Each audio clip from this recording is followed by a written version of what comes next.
नमस्कार दोस्तों। पिछली कक्षा में हम लोग सल्तनत काल पढ़ रहे थे और सल्तनत काल के अंतर्गत गुलाम वंश का अध्ययन हम लोग कर चुके थे और हम लोगों ने गुलाम वंश के अंतर्गत देखा हुआ था कि जो गुलाम वंश का अंतिम शासक था वो था शमसुद्दीन क्यूमर्स। गुलाम वंश का जो अंतिम शासक था वो शमसुद्दीन क्यूमर्स था और इस शमसुद्दीन क्यूमर्स की उसी के सेनापति ने हत्या कर दी थी और उसके सेनापति का नाम था जलालुद्दीन फिरोज खिलजी।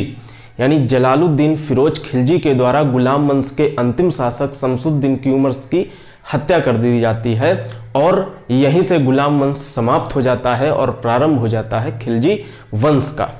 पहली बात, अब देखिए खिलजी वंश का प्रारंभ हो चुका है। हम लोग खिलजी वंश के बारे में अध्ययन करेंगे तो सबसे पहले खिलजी वंश के बारे में जानते हैं। खिलजी वंश के बारे में 3 तथ्य जानते हैं। पहला तथ्य तो ये खिलजी वंश कब से कब तक चला, यानी पूरा खिलजी वंश कब से कब तक चला। तो खिलजी वंश जो था वो 1290 ईस्वी से 1320 ईस्वी तक चला, यानी लगभग 30 वर्ष खिलजी वंश का शासनकाल रहा, 1290 ईस्वी से 1320 ईस्वी तक। पहली बात। दूसरी बात, खिलजी वंश के बारे में ये जानते हैं कि देखिए 1290 से 1320 ईस्वी तक का शासनकाल यानी लगभग 30 वर्ष। तो एक प्रश्न यहां से बनता है कि सल्तनत काल का वो कौन सा वंश था जिसने सबसे कम समय तक शासन किया, यानी वो वंश सल्तनत काल का जिसने सबसे कम समय तक शासन किया तो वो खिलजी वंश ही था। क्योंकि खिलजी वंश का शासनकाल क्या है, 1290 से 1320, मात्र 30 वर्ष। 30 वर्ष से अधिक सभी वंशों ने शासन किया। गुलाम वंश हम लोगों ने पढ़ा, गुलाम वंश ने भी बहुत शासन किया। इसके खिलजी वंश के बाद भी हम अनेक वंश पढ़ेंगे, उन्होंने भी अधिक समय तक शासन किया। किसके तुलना में? खिलजी वंश की तुलना में। तो खिलजी वंश ही एकमात्र ऐसा वंश था सल्तनत काल के अंतर्गत जिसने सबसे कम समय तक शासन मात्र लगभग 30 वर्ष तक किया हुआ था। तो ये 2 प्रश्न खिलजी वंश से संबंधित। पहली बात, खिलजी वंश का शासनकाल 1290 से 1320। दूसरा, सल्तनत काल का वंश खिलजी वंश ही एकमात्र ऐसा वंश था जिसने सबसे कम समय तक शासन किया हुआ था। तीसरी बात यह जानेंगे कि खिलजी कौन थे। देखिए तुर्कों की 64 शाखाएं होती हैं, याद रखेंगे तुर्कों की 64 शाखाएं होती हैं और उन 64 शाखाओं में से ही एक शाखा होती है खिलजी शाखा। याद रखेंगे तुर्कों की 64 शाखाओं में से एक शाखा खिलजी शाखा होती है। तो ये 3 बात खिलजी वंश के संबंध में। अब आइए पढ़ते हैं जलालुद्दीन फिरोज खिलजी के बारे में जो कि खिलजी वंश का संस्थापक था। तो जलालुद्दीन फिरोज खिलजी ने खिलजी वंश की स्थापना कब की? 1290 ईस्वी में की। जलालुद्दीन फिरोज खिलजी का शासनकाल कब से कब तक था? 1290 से 1296 ईस्वी तक, लगभग 6 वर्ष इसने जो है वो शासन किया हुआ था। तो जलालुद्दीन फिरोज खिलजी के बारे में, संस्थापक हो गया खिलजी वंश का, शासनकाल इसका हो गया 1290 से 1296 ईस्वी पर। 2 बातें। तीसरी बात, जलालुद्दीन जो फिरोज खिलजी जब गद्दी पर बैठा था, खिलजी वंश की जब इसने स्थापना की हुई थी, दिल्ली की गद्दी पर बैठा था, तब इसकी आयु कितनी थी? तो इसकी आयु जो थी वो लगभग 70 वर्ष की थी, यानी कि लगभग वृद्ध हो चुका था और वृद्धावस्था में ही ये दिल्ली की गद्दी पर बैठा हुआ था। तो ये जलालुद्दीन फिरोज खिलजी के बारे में 3 बातें। अब आगे बढ़ते हैं, देखिए कुछ बातें। सबसे पहली बात ये जानते हैं कि सल्तनत काल में खिलजी वंश का शासक जलालुद्दीन फिरोज खिलजी ही एकमात्र ऐसा शासक था जिसने हिंदुओं के प्रति उदार नीति अपनाई थी। यानी अभी तक किसी भी शासक ने हिंदुओं के प्रति उदार नीति नहीं अपनाई थी। एकमात्र जलालुद्दीन फिरोज खिलजी ही ऐसा शासक था जिसने हिंदुओं के प्रति उदार नीति अपनाई थी। तो प्रश्न बनता है कि हिंदुओं के प्रति उदार नीति अपनाने वाला शासक कौन था? तो हिंदुओं के प्रति उदार नीति अपनाने वाला शासक जलालुद्दीन फिरोज खिलजी था। एक बात ये याद रखेंगे। अब देखिए इसने अपना राज्याभिषेक कहाँ कराया हुआ था? इसने अपना राज्याभिषेक कराया था कैकुबाद द्वारा बनाए गए किलो खरी महल में। फिर से रिपीट करेंगे, कैकुबाद द्वारा बनाए गए किलो खरी महल में इसने अपना राज्याभिषेक कराया हुआ था। देखिए कैकुबाद कौन था? पिछली कक्षा में जाएंगे, पिछली कक्षा में हमने पढ़ाया हुआ था कि बलबन का पुत्र था बुगरा खां और बुगरा खां का पुत्र था कैकुबाद। बलबन का पुत्र था बुगरा खां और बुगरा खां का पुत्र था कैकुबाद। कैकुबाद भी दिल्ली की गद्दी पर बैठा था और कैकुबाद के बाद जो दिल्ली की गद्दी पर बैठा था गुलाम वंश की गद्दी पर, वो था शमसुद्दीन क्यूमर्स, जिसकी हत्या जलालुद्दीन फिरोज खिलजी ने की थी। तो ये वही कैकुबाद है। उसने एक महल बनवाया हुआ था। कहां पर महल बनवाया था? दिल्ली में बनवाया था। उस महल का नाम क्या था? उस महल का नाम था किलोखरी महल। और इस महल में ही इसने अपना राज्याभिषेक कराया हुआ था। और खास बात यह थी कि इसी को अपनी राजधानी भी जलालुद्दीन फिरोज खिलजी ने बनाया था। इसी कैकुबाद द्वारा बनाए गए किलोखरी महल को इसने अपनी राजधानी भी बनाया हुआ था। तो जलालुद्दीन फिरोज खिलजी का राज्याभिषेक कहां पर हुआ, ये बात हो गई। अब अगली बात पर बढ़ते हैं, अलाउद्दीन खिलजी के बारे में जानते हैं। जलालुद्दीन फिरोज खिलजी के बारे में इतने ही तथ्य पूछे जाते हैं। अब बढ़ते हैं अलाउद्दीन खिलजी के बारे में। अलाउद्दीन खिलजी कौन था? अलाउद्दीन खिलजी जो था वो जलालुद्दीन फिरोज खिलजी का ही भतीजा था। और भतीजा होने के साथ साथ यह जलालुद्दीन फिरोज खिलजी का दामाद भी था। दोनों बातें हैं। अलाउद्दीन खिलजी जो था वो जलालुद्दीन फिरोज खिलजी का भतीजा भी था या दामाद भी था। दोनों बातें थी, भतीजा भी था और दामाद भी था ये अलाउद्दीन खिलजी। अब देखिए, जब जलालुद्दीन फिरोज खिलजी शासन कर रहा था तब अलाउद्दीन खिलजी को क्या जिम्मेदारी दी गई थी, कहां का सूबेदार बनाया गया था? तो उस समय ये कड़ा मानिकपुर एक स्थान पड़ता है। इसी कड़ा मानिकपुर का सूबेदार हुआ करता था कौन? अलाउद्दीन खिलजी। किसके समय में? जलालुद्दीन फिरोज खिलजी के शासनकाल में। यह बात हो गई। अब देखिए, सूबेदार आप जानते ही हैं। सूबेदार उस समय क्या होते थे? प्रांत के सबसे बड़े प्रशासनिक अधिकारी हुआ करते थे। प्रांत का जो सबसे बड़ा प्रशासनिक अधिकारी होता था वो था सूबेदार। तो कड़ा मानिकपुर का सूबेदार हुआ करता था अलाउद्दीन खिलजी उस समय जब जलालुद्दीन फिरोज खिलजी शासन कर रहा था। यह बात हो गई अलाउद्दीन खिलजी के बारे में। और यह जलालुद्दीन खिलजी का भतीजा और दामाद था। तो इतनी बातें हो गई। अब देखिए आगे बढ़ते हैं, अलाउद्दीन खिलजी के बारे में पढ़ते हैं। अलाउद्दीन खिलजी ने क्या क्या किया हुआ था? तो देखिए, सबसे पहली बात तो यह है अलाउद्दीन खिलजी ने क्या किया था। मोस्ट इंपॉर्टेंट तथ्य कि सबसे पहले अलाउद्दीन खिलजी ने ही जलालुद्दीन खिलजी के शासनकाल में, यानी जलालुद्दीन खिलजी का जब शासन चल रहा था तब अलाउद्दीन खिलजी ने ही सबसे पहले दक्षिण भारत पर आक्रमण किया था। तो अभी तक किसी भी सल्तनत काल के शासक ने दक्षिण भारत पर आक्रमण नहीं किया है। दक्षिण भारत पर आक्रमण करने वाला जो पहला शासक है वो अलाउद्दीन खिलजी ही है। और किसके शासनकाल में आक्रमण कर रहा है? अपने शासनकाल में आक्रमण नहीं कर रहा है दक्षिण भारत पर। किसके शासनकाल में आक्रमण कर रहा है? जलालुद्दीन फिरोज खिलजी के शासनकाल में आक्रमण कर रहा है सबसे पहले। बाद में भी अलाउद्दीन खिलजी अपने शासनकाल में भी करेगा, वो बात की बात है। लेकिन जो सबसे पहला आक्रमण दक्षिण भारत पर हुआ है वो जलालुद्दीन फिरोज खिलजी के शासनकाल में ही हुआ है, अलाउद्दीन खिलजी द्वारा। और इसने दक्षिण भारत पर कहां पर आक्रमण किया हुआ था? इसने देवगिरी पर आक्रमण किया था। देवगिरी एक स्थान है दक्षिण भारत में, तो देवगिरी पर इसने आक्रमण किया हुआ था। और उस समय देवगिरी पर किसका शासन हुआ करता था? देवगिरी में उस समय यादवों का शासन था। और उस समय राजा कौन था? रामचंद्र देव। याद रखेंगे, शासक जो था वो रामचंद्र देव था और उस समय यादवों का शासन था। और कहां पर आक्रमण किया था? देवगिरी पर आक्रमण किया था। कब किया हुआ था? 1296 ईस्वी में किया हुआ था। सबसे पहली बार दक्षिण भारत पर आक्रमण करने वाला शासक अलाउद्दीन खिलजी। अभी शासक नहीं है, आक्रमण कर रहा है जब, अभी तो सूबेदार है। कहां का? कड़ा मानिकपुर का। लेकिन किसके शासनकाल में आक्रमण कर रहा है? जलालुद्दीन फिरोज खिलजी के शासनकाल में। तथ्य बिल्कुल स्पष्ट होना चाहिए। अब आगे बढ़ते हैं। देखिए क्या हुआ जब अलाउद्दीन खिलजी ने देवगिरी पर आक्रमण किया और वहां पर रामचंद्र देव को पराजित कर दिया। और रामचंद्र देव को पराजित करने के बाद वहां से अपार धन संपत्ति लूट करके वापस आया। बहुत सारा धन लूटा उसने वहां पर और अपार धन संपत्ति लूटकर वापस आ रहा था। और वापस आने के क्रम में जलालुद्दीन फिरोज खिलजी जो था वो अलाउद्दीन से मिलने आया। कहां पर आया? जहां का वो सूबेदार था अलाउद्दीन खिलजी, कड़ा मानिकपुर।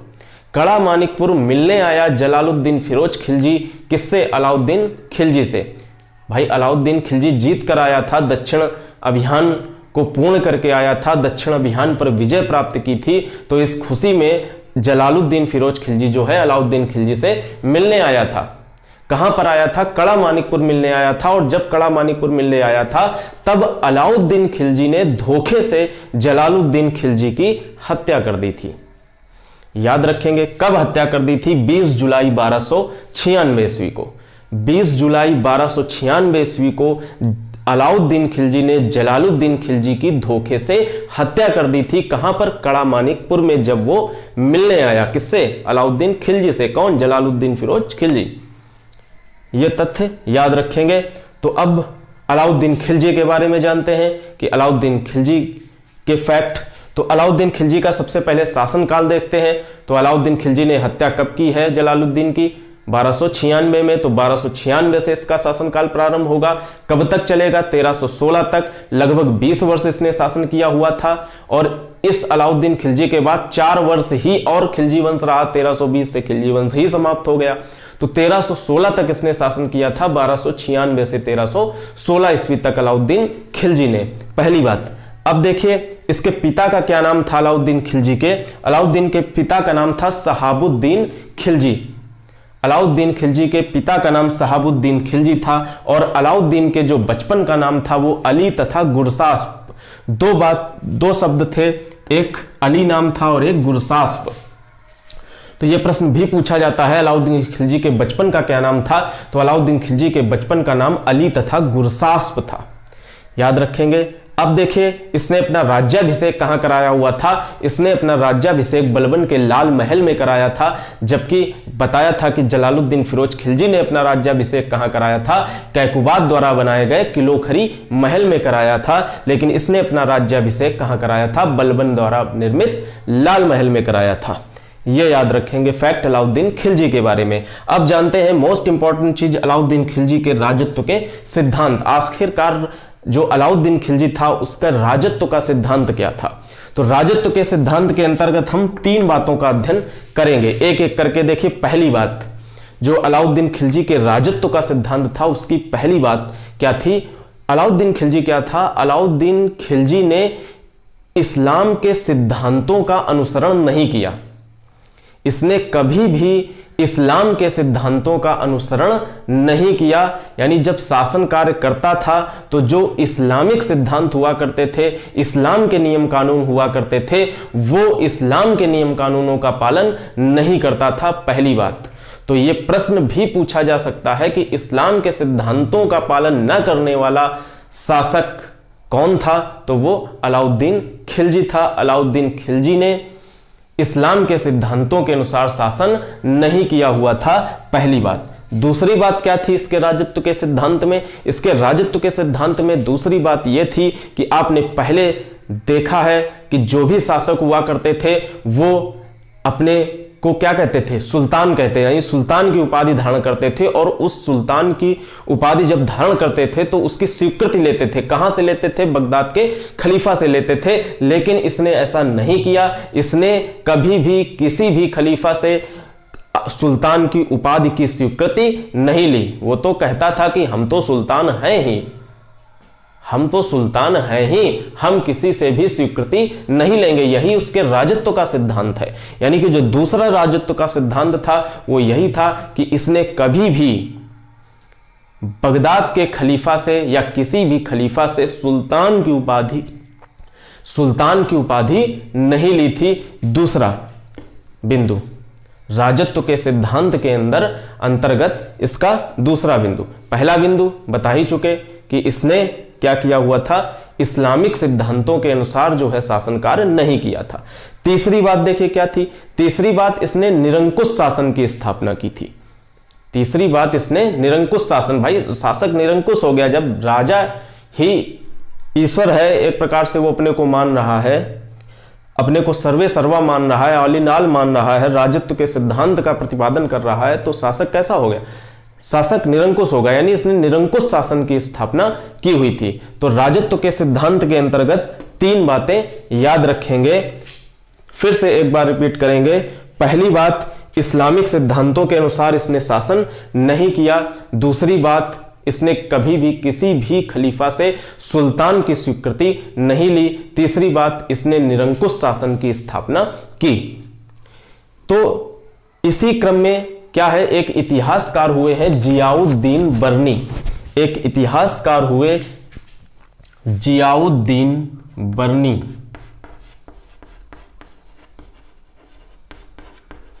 जियाउद्दीन बर्नी उसी समय के ये इतिहासकार थे, कोई अब के इतिहासकार नहीं थे, उसी समय के इतिहासकार एक हुआ करते थे जियाउद्दीन बर्नी। उन्होंने क्या लिखा, जब ये राजत्व के सिद्धांत को देखा उन्होंने कि अलाउद्दीन खिलजी के राजत्व का सिद्धांत क्या है, तो इसी आधार पर उन्होंने एक सेंटेंस कहा हुआ है कि जब अलाउद्दीन खिलजी ने राजत्व के सिद्धांत को अपनाया तो वह शरीयत के नियमों और आदेशों से पूर्णतः स्वतंत्र था।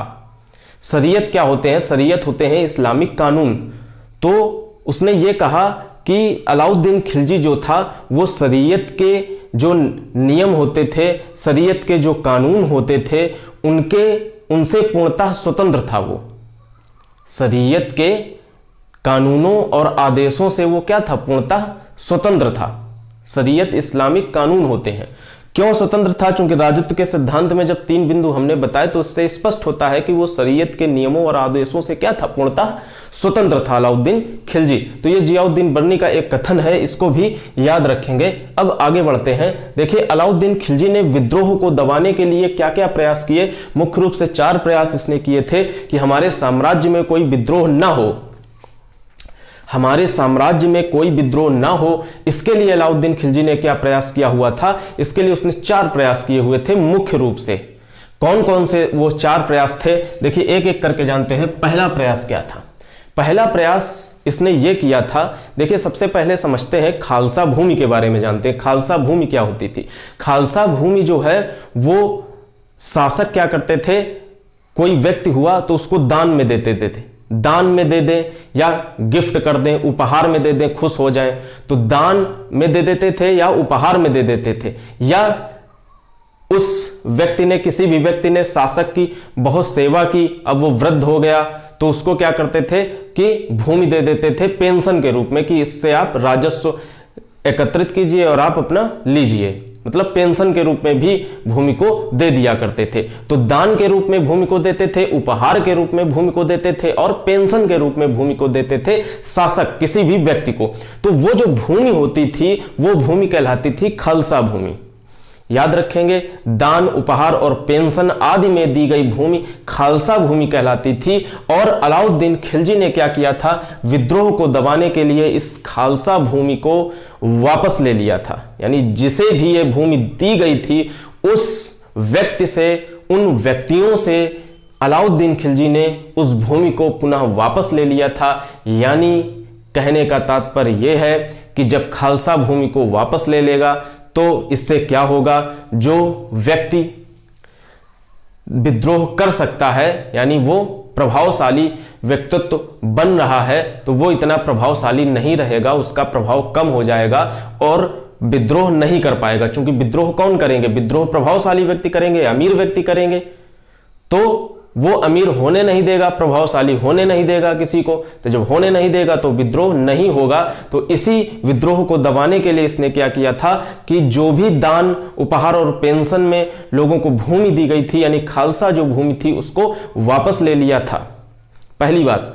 इसी से एक प्रश्न निकल करके आता है, प्रश्न निकल करके ये आता है कि सल्तनत काल का वो कौन सा शासक था जिसने खालसा भूमि को वापस ले लिया था? तो वो था अलाउद्दीन खिलजी। पहली बात। दूसरी बात क्या निकल के आती है कि वो सल्तनत काल का कौन सा शासक था जिसके शासन काल में खालसा भूमि का बहुत अधिक विस्तार हुआ था? तो खालसा भूमि का बहुत अधिक विस्तार किसके शासनकाल में होगा? अलाउद्दीन खिलजी के ही शासनकाल में होगा। क्यों? क्योंकि वो सारी खालसा भूमि ले रहा है। खालसा भूमि जो भी है वो ले रहा है, यानी अपनी साम्राज्य में मिला रहा है, अपनी सरकारी भूमि, राजा की भूमि बना रहा है वो। तो इस प्रकार से ये 2 प्रश्न बनते हैं खालसा भूमि के बारे में। अब बात करते हैं विद्रोह को दबाने के लिए इसने दूसरा प्रयास क्या किया। दूसरा प्रयास ये किया हुआ था इसने विद्रोह को दबाने के लिए कि एक अच्छे गुप्तचर विभाग की स्थापना की थी। भाई गुप्तचर विभाग अच्छा होगा आपका तो गुप्तचर क्या करेगा, राजा को तुरंत सूचना देगा कि ये अमुक व्यक्ति जो है वो विद्रोह को करने का प्रयास कर रहे हैं। तो जब राजा को मालूम चल जाएगा तो तुरंत विद्रोह को क्या कर देगा, दबा देगा।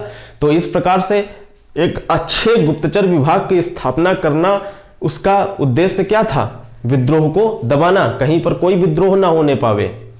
जब कहीं कोई विद्रोह होगा नहीं तो साम्राज्य सुचारू रूप से चलेगा।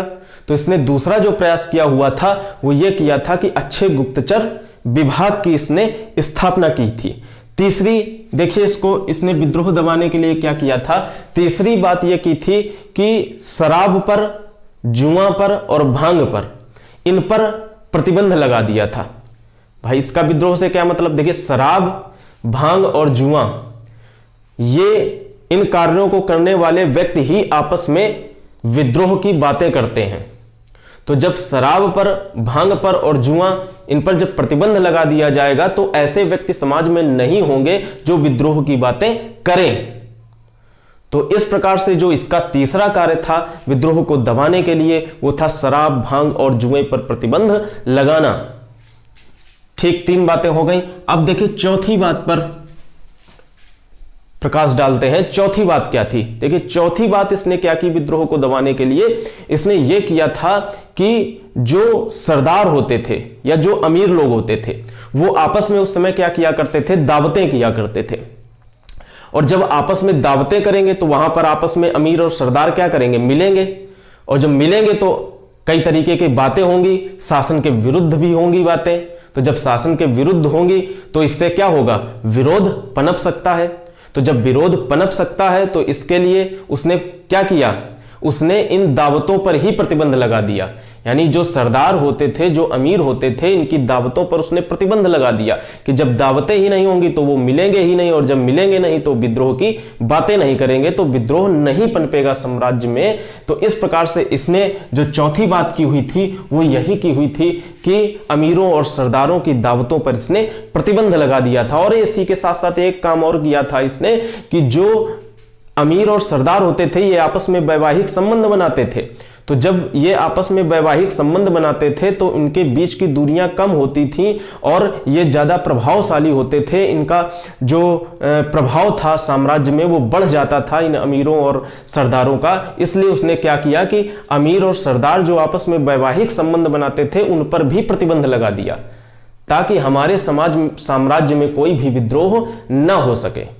तो ये 4 बातें जो है इसने की हुई थी विद्रोह को दबाने के लिए। ठीक है, तो इन 4 बातों को आप समझ गए होंगे अच्छी तरीके से। अब जो है वो आगे बढ़ते हैं। आगे बढ़ने के क्रम में इस पर प्रकाश डालते हैं राजस्व और कर व्यवस्था। इसकी राजस्व और कर व्यवस्था क्या थी। देखिए राजस्व और कर व्यवस्था को जानने से पहले एक चीज और जान लेते हैं। विद्रोह को दबाने के लिए इसने क्या किया था, 4 तथ्य तो ये थे ही थे, इसके साथ साथ एक कार्य इसने और किया था। एक कार्य क्या किया था, इसने क्या किया था, हिंदुओं पर इसने कठोर नीतियां लगाई।